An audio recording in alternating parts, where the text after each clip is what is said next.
계시록 공부가 좀 은혜롭고 재밌게.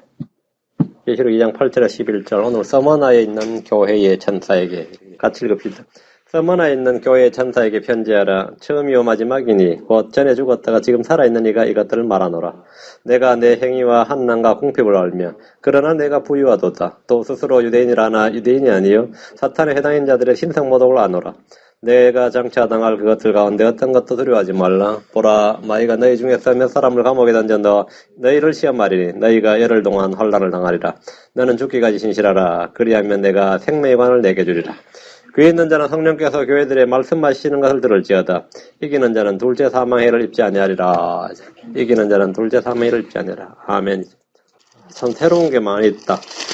예. 4절밖에 안 되더라도 눈에 보이는 게, 눈에 확 띄는 게 있단 말이죠. 그러면은, 그게 이전에 보지 못했는데 지금 보는 겁니다. 자, 기도합시다. 위대하시고 거룩한 주 하나님 아버지 감사합니다. 오늘 또 주의 말씀을 은혜롭게 복되게 저희 가운데 허락해 주시고, 주의 성령께서 가르쳐 주셔서 저희 듣는 귀를 복 주시고, 또 이 말씀을 들을 때 믿음과 결합해서 제가 잘 깨닫게 하시고, 또 말씀이 주는 은혜와 권능과 생명과 성령을 충만하게 덧입도록 도와주시기를 간구합니다. 전능하신 주 하나님께서 참 모든 성도 힘을 다해서, 혼을 다해서 주의 말씀을 사랑하고 이 시간도 그 말씀에 집중하고 경청할 수 있도록 해주시옵소서. 아버지 하나님께서 오늘 시간보다 은혜롭고 복된 시간이 되게 해주십시오. 주의 이름 기도합니다. 아멘. 예, 주님은 요한에게 각 교회 천사에게 글을 쓰도록 하시면서 이제 두 번째죠. Unto the angel 이렇게 그 편지마다 자신을 다르게 표현하고 계십니다. 예수님은 자신의 모습과 특성과 사역을 7교회를 통해서 7번에 걸쳐서 말씀해 주셨습니다. 에베소 교회는 오른손에 7뼈를 붙잡고 있느니 곧 7금등잔디 한가운데를 거니는 이가 말하노라 이렇게 자신을 드러내셨고, 주님은 자신이 교회의 머리시고 주권자이심을 드러내신 거죠. 교회는 진리의 기둥과 터전이고 하나님의 집입니다. 지금 근데 본문의 서머나 교회에서는 처음이요 마지막이니 곧 전에 죽었다가 지금 살아나는 이가 말하노라 이렇게 자신을 계시하였습니다. 이는 구약의 주 하나님과 신약의 예수 그리스도는 다른 존재가 아니라 동일한 하나님, 동일한 주님이심을 말씀하신 것입니다. 아버지 아들은 하나님을 드러내 보이신 겁니다. 이건 무슨 하나님이냐? 하나님은 따로 있는데 이런 말을 주님께서 못하게 하신 거죠. 버가모 교회를 향해서는 뭐라 했나? 계시록 2장 12절에 버가모 교회는 뭐라 그랬어요? 주님께서 양날 달린 날카로운 검을 가지니 이렇게 말씀하셨고요. 주님의 말씀은 영이죠. 호흡인데 이 말씀은 생명을 주는 겁니다. 동시에 어떤 이에게는 심판의 칼이고 소멸하는 불입니다. 두아디라 교회를 향해서는 2장 18절에 뭐라 되어 있습니까? 2장 18절에 눈이 불꽃 같고 발이 정제된 녹 같은 하나님의 아들이 이것을 말하노라 그랬죠. 주님이 자신을 이렇게 계시하셨습니다. 전에 십자가에서 고난을 받으신 주님께서 지금은 영광을 받으셨음을 깨닫게 해주신 것입니다. 사대 교회는 3장 1절 하나님 7영과 7뼈를 가진 이가 이것들을 말하노라. 하나님 7영과 7뼈를 가진 이라고 말씀하셨습니다. 하나님 7영은 성령을 가리키는 말입니다. 7뼈는 7교회의 천사라고 했습니다. 예수 그리스도는 성령으로 침례를 주시는 분입니다. 예수 그리스도는 성령의 기름을 부으시고 권능으로 충만케 하십니다. 이상 5교회는 에베소부터 지금까지 4대 교회까지는 뭐죠? 주님께서 이미 1장에서 자신을 보여주신 대로 자신이 어떤 분인지 말씀하신 그대로를 다시 말씀한 거죠. 반복이죠. 필라델피아 교회하고 라오디케아 교회는 1장에서 계시되지 않는 내용으로 자신을 계시하였습니다. 3장 7절 필라델피아 교회에게 주님 뭐라 했어요? 거룩하니 진실하니 다윗의 열쇠를 가진이라고 하시는데 오늘 1장에 안 나오는 말이죠. 주님은 하나님의 거룩하신 분이고 진리이십니다. 이 땅에 의인은 하나도 없습니다. 선한 자도 없습니다. 그러나 주님은 거룩하고 진실하신 분입니다. 주님은 다윗의 열쇠를 가지신 분입니다. 열쇠는 문을 열고 닫는 데 사용합니다. 주님께서 열면 아무도 닫을 수 없고 주님이 닫으시면 아무도 열 수가 없습니다. 주님은 자신이 길이요 문이십니다. 또한 주님은 사망과 지옥의 열쇠를 가지고 계시고 다윗의 열쇠를 가지고 계십니다. 다윗의 열쇠를 가지신 분께서 필라델피아 교회 앞에 믿음의 문을 열어주셨습니다. 라오디케아 교회에게 주님은 뭐라 했냐면 3장 14절 아멘이요 진실하고 진실한 증인이요 하나님의 창조를 시작하니 이렇게 말씀합니다.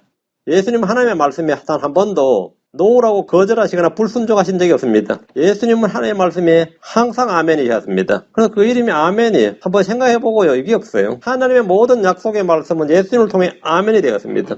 아멘은 하나님의 약속의 인장입니다. 고린도서 1장 20절에 하나님의 모든 약속은 그분 안에서 예가 되고 그분 안에서 아멘이 되어 우리를 통해 하나님의 영광이 되느니라 했습니다. 그분 안에서 아멘이 되어 우리를 통해 하나님의 영광이 된다. 하나님의 모든 약속은. 예수님은 신실하고 진실한 증인입니다. 유일하게 하늘에서 내려오셨고 하나님과 함께 계셨던 그분께서는 하나님 아버지에 대해서 신실하고 진실하게 증언해 주셨습니다. 예수님 하나님의 창조를 시작하신 분입니다. 그분을 통해 그분에 의해 그분을 위해 모든 것이 창조되었고 그분으로 말미암지 않고 지어진 것은 단 하나도 없습니다. 7교회의 천사에게 글을 쓰면서 예수님은 자신을 이 각기 다른 모습으로 보여주시고 자신을 말씀하셨습니다. 예수님께서 각 교회의 자신의 특징적인 모습을 다양하게 계시해 주심으로써 우리는 주님이 어떤 분이신지 정확하게 알고 더 풍성하게 알 수 있습니다. 주님은 7교회를 선별하셔서 말씀하신 것은 자신을 7으로 계시하기 위해서입니다. 주님의 자기 계시를 우리가 깊이 생각하고 묵상해 보십시오. 주님을 아는 지식보다 더 귀한 지식이 없습니다. 주 예수 그리스도는 어떤 분이신지 7번에 걸쳐서 주님께서 친히 자기 소개 형식으로 말씀하셨고 교회는 하나님의 예수님을 성경에 기록된 그대로 알아야 됩니다. 여러분이 예수를 마음속에 생각하거나 상상할 때 이 말씀에 따라 생각하지 않고 캐톨릭 성화나 전승에 따라서 생각했다면 그것은 망상이고 허상입니다. 어떤 사람이 꿈에서 봤다는 계시나 환상이나 체험을 따라서 해야 하면 그것도 다 거짓말입니다. 성경에 기록된 요 예수님의 모습이어야 됩니다. 이 모습이어야 돼. 이 모습. 이 외에 다른 모습이면 참 놀라운 체험을 했지만 아닌 것 같은데 이래야 되는 거예요. 아닌 것 같은데 나는 체험을 하고 넌 체험 안 했는데 너는 무슨 근거로 나를 판단하냐 하면 성경을 가지고 판단한다. 다 성경을 가지고 판단합니다. 자, 오늘 본문 말씀 보겠습니다. 요한계시록 2장 8절. 서머나에 있는 교회 천사에게 쓰라. 처음이요 마지막인 곧 전에 죽었다가 지금 살아나는 이가 이것들을 말하노라. 아마도 성경을 읽는 분들은 서머나란 지명은 이곳에서 처음 볼 겁니다. 사도행전이나 바울 서신에 어디에도 이 지명이 나오지 않습니다. 베드로 역시 이 교회는 언급하지 않았습니다. 서머나란 이름은 모략이란 향료에서 유래합니다. 모략은 우리 주님께서 이 땅에서 처음 받으신 선물이고 이 땅에서 마지막으로 받은 선물입니다. 모략은 이 8피트 내지 9피트 높이로 자라는 이 가시도신 나무로서 매우 쓴맛을 지니고 있는데요. 그 향기가 아주 대단합니다. 그런 특산물로 아주 귀한 향료로 쓰였습니다. 특징은 이 두드리고 으깰수록 짓눌리고 부서질수록 더욱 아름답고 깊은 향기를 뿜어내기 때문에 그 이름에서 고난과 핍박을 통해 그래서 향기를 뿜어내는 교회임을 암시해 줍니다. 역사적으로 서머나 교회는 순교 향기를 드러내었고 주 313년 콘스탄틴 황제가 최초로 종교의 자유를 합법적으로 공인한 밀라노의 칙령 때까지 혹독한 핍박을 받은 교회입니다. 에베소 다음과는 부유한 항구 도시였고 일찍부터 유대인들이 많이 정착했는데 이들이 로마 정부와 결탁을 해서 크리스천들이 피를 많이 흘렸습니다. 그 유대인들이 기독교를 너무나 미워했기 때문에 모함을 하고 음해를 하고 크리스천들을 죽이는 데 아주 헌터 역할을 했죠. 사도 요한의 제자로 불리는 폴리가 비교의 감독으로 알려져 있고 물론 순교했습니다. 주님은 요한에게 서머나에 있는 교회 천사에게 쓰라 이렇게 하셨습니다. 교회 천사에게 쓰는 두 번째 글입니다. 에베소 교회 천사에게 이미 썼고 이제 서머나에 있는 교회 천사에게 요한은 자신이 보고 들은 것 주님이 쓰라고 불러주신 것들을 기록합니다. 서머나 교회 천사가 누굽니까? 디모데나 디도나 두기고나 마가와 같은 사람들이나 소위 속사도로 불리는 폴리갑에게 쓴 것이 아닙니다. 가브리엘이나 라파엘이라 하는 이런 천사가 아닙니다. 서머나 교회 천사에게 이렇게 말하면 서머나 교회 자체, 그 자체 현현입니다. 주의 천사, 어린아이 천사, 베드로의 천사면 그의 천사, 그의 영하면 그것이 나타나는 그의 현현을 말한다고 했습니다. 요한이 서머나 교회 천사에게 글을 쓰면 이 글은 서머나 교회로 보내지고 교회에서 한 명의 회중들 앞에서 이 편지를 여러 사람이 들을 수 있도록 읽어야 되고 모든 사람이 지켜야 됩니다.